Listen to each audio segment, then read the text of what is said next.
Halo Sobat Duta Damai, jumpa lagi dengan saya Suster Francisca FSGM dalam acara Podcast Duta Damai, Pelangi di Usia Senja.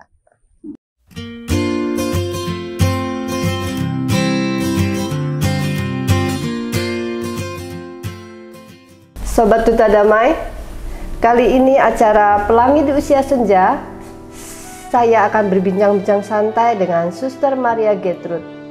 Selamat pagi Suster Gertrud. Selamat pagi Suster Francisca. Gimana kabarnya? Baik-baik saja. Usia tua tetapi masih baik kabarnya. Luar biasa. Tetap ceria dan semangat ya? Ya. Nah, Sobat Duta Damai, Suster Gertrud ini tinggal di komunitas Santo Fransiskus Bandar Lampung. Suster yang satu ini sudah melalang buana sepak terjangnya menjadi misionaris pertama di Timor Leste. Kalau beliau cerita, itu tidak ada henti-hentinya tentang Timor Leste dan sangat seru. Juga pernah menjadi pimpinan panti asuhan di Santo Vincentius Pringsewu. Dalam berapa tahun Suster di panti asuhan? Di sini sudah 18 tahun penuh. Di sini di panti asuhan Vincentius Pringsewu berapa tahun? Vincentius 16 tahun. Nah, oke. Luar biasa ya. Nah, Suster Gertrud ini meskipun usianya semakin tua tapi semangatnya tidak pernah luntur. Suster sekarang usianya berapa, Suster? Ya, usia. Sekarang saya sudah usia 79, nanti April 79 penuh. Hampir 80 ya. Bonusnya sudah banyak. Ya. Nah, Sobat Duta Damai, kita saksikan satu video bagaimana Suster Gertrud tetap ceria, tetap semangat. Mari kita saksikan satu video ini.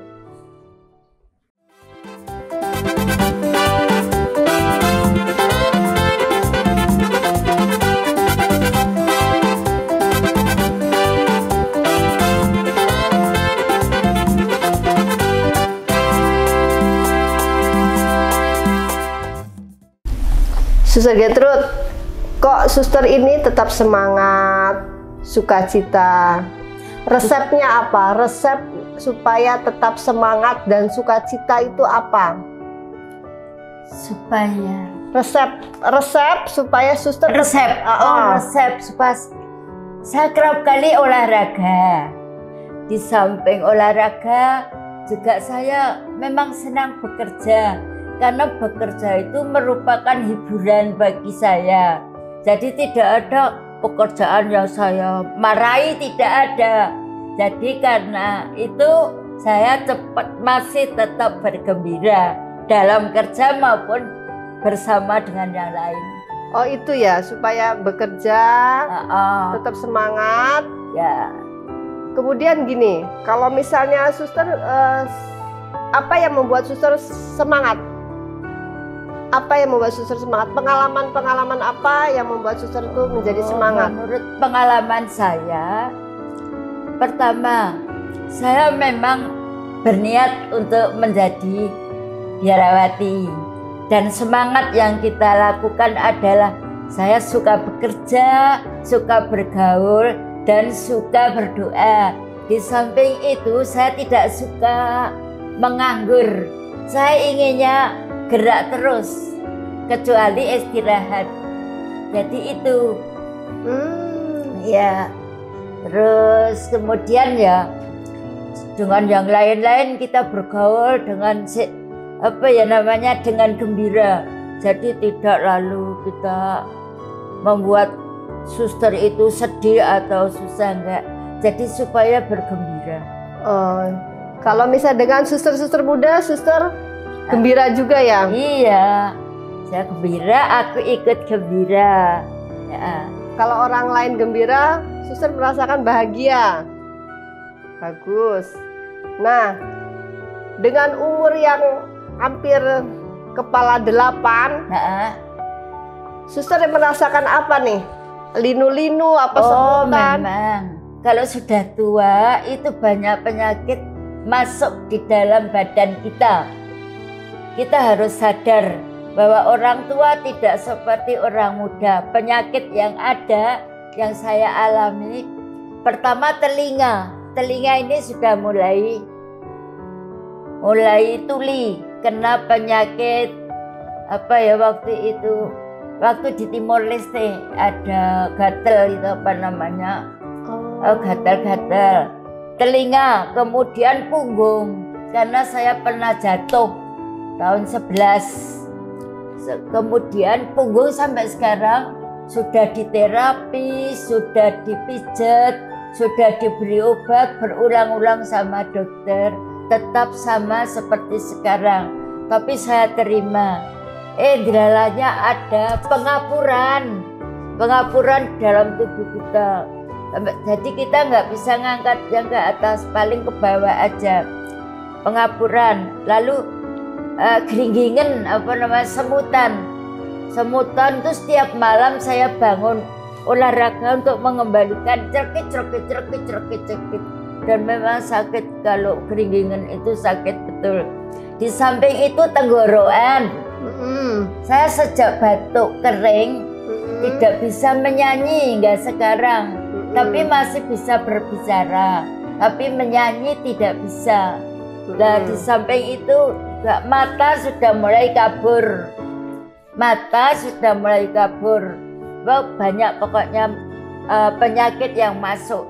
Tetapi saya anggap biasa saja. Saya bekerja biasa, misalnya ngepel sedikit, nyapu sedikit, masih bisa. Jadi tidak saya anggap, wah saya sakit, enggak. Malah kalau siang kayaknya enggak terasa, tapi kalau malam baru terasa. Tapi enggak masalah. Lalu kemudian malam sekarang ini karena sudah usia, saya tidak bisa tidur banyak. Paling 1-2 jam, paling banyak 3-4 jam. Udah. Jadi kalau sudah jam 2 atau jam 3 ke bawah sudah nggak bisa tidur. Tetapi siang juga tidak merasa ngantuk. Jadi itu keistimewaannya. Jadi banyak penyakit tapi harus disadari.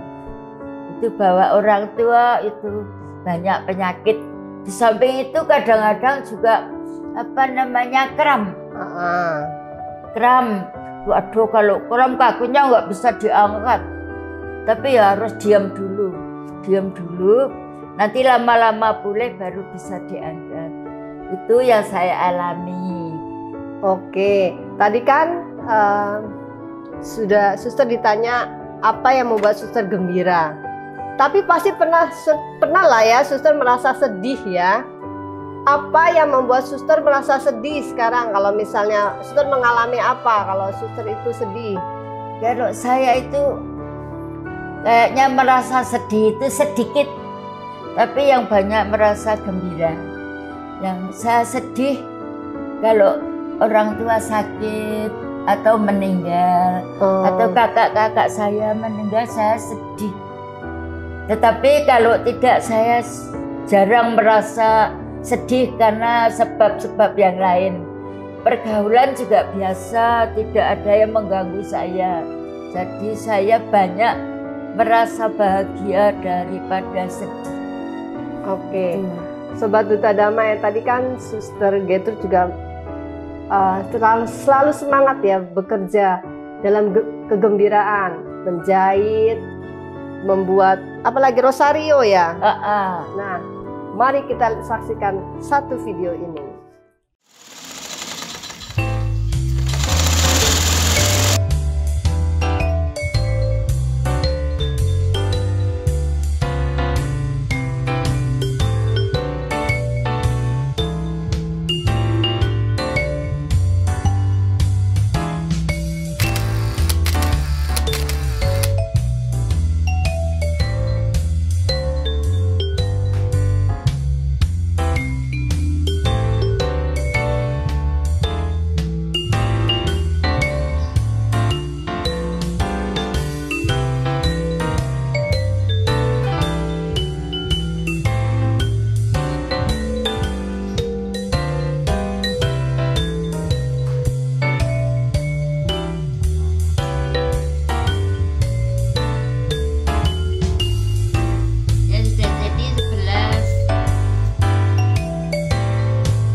Suster Gertrude, Suster Gertrude, Suster kan tak senang menjahit ya. Nah, Terus yang suster jahit itu apa saja?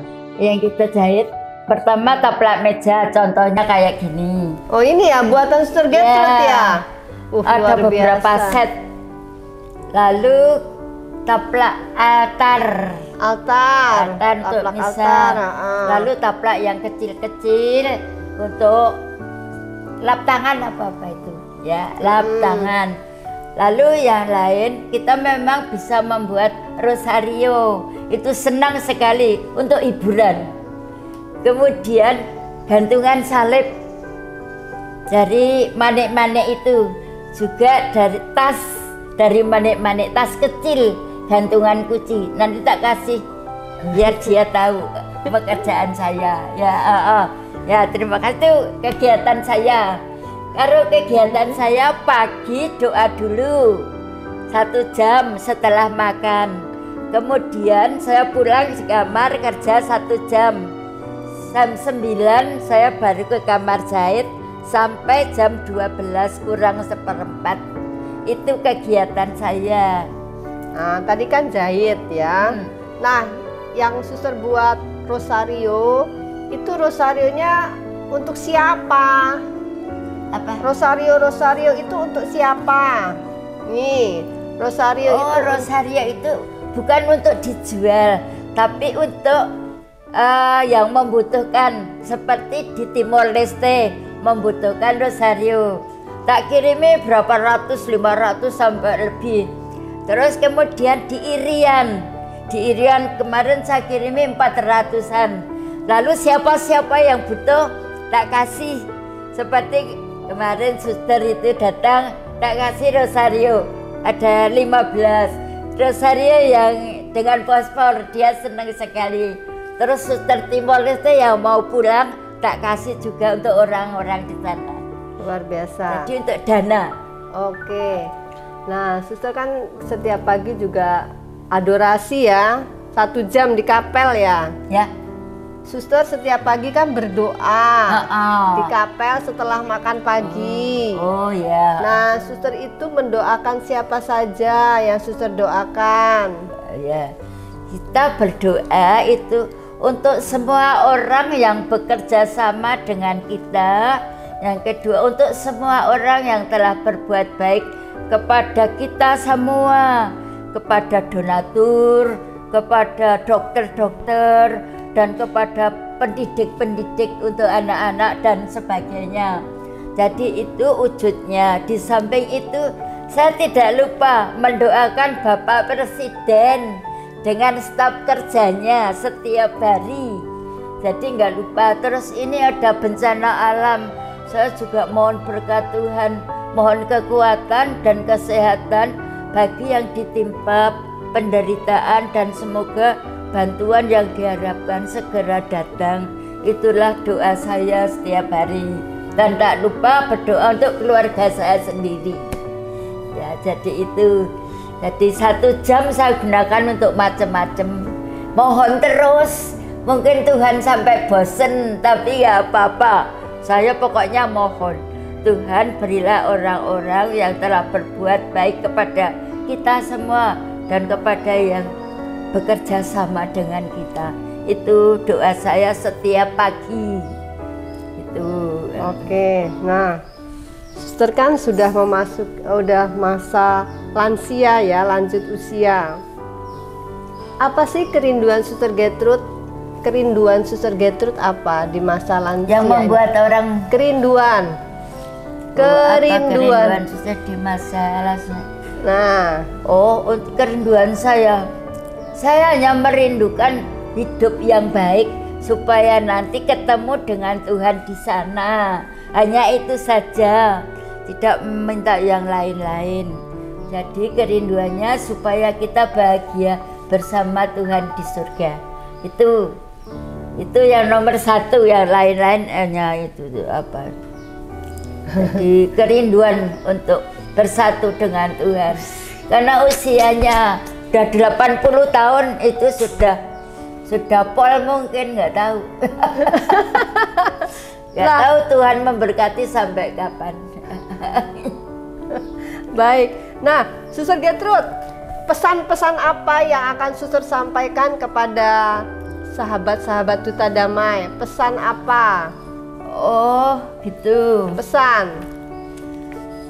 Kita pesan dengan suster-suster yang muda. Pertama, setia di dalam panggilan, setia di dalam doa-doa, setia dalam pekerjaan kecil-kecil yang dipercayakan kepadanya.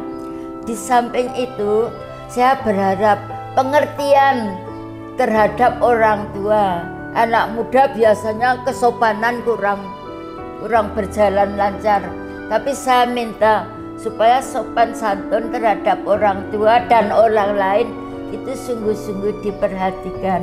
Dan juga yang kecil-kecil yang tidak berharga semoga diperhatikan. Itu setiap kali saya katakan kepadanya. Meskipun kadang-kadang gagal, suster sendiri tahu kegagalannya, tapi tetap saya ingatkan. Jadi itu harapan saya.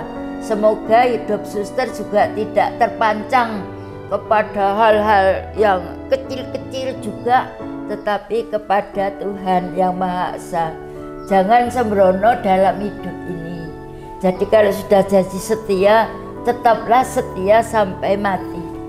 Itu pesan saya. Nah, itu setiap kali saya utarakan kepada suster-suster muda itu. Dan terhormatan kepada orang tua itu kurang pengertian, kurang. Jadi saya kerap kali mengingatkan. Baik, Suster Gertrude. Nah, Sobat Duta Damai, demikian tadi perbincangan santai saya dengan Suster Gertrude. Beliau memang mempunyai semangat yang luar biasa. Sampai di sini kita jumpa lagi dalam acara podcast Duta Damai yang juga akan lebih menarik lagi. Sampai jumpa.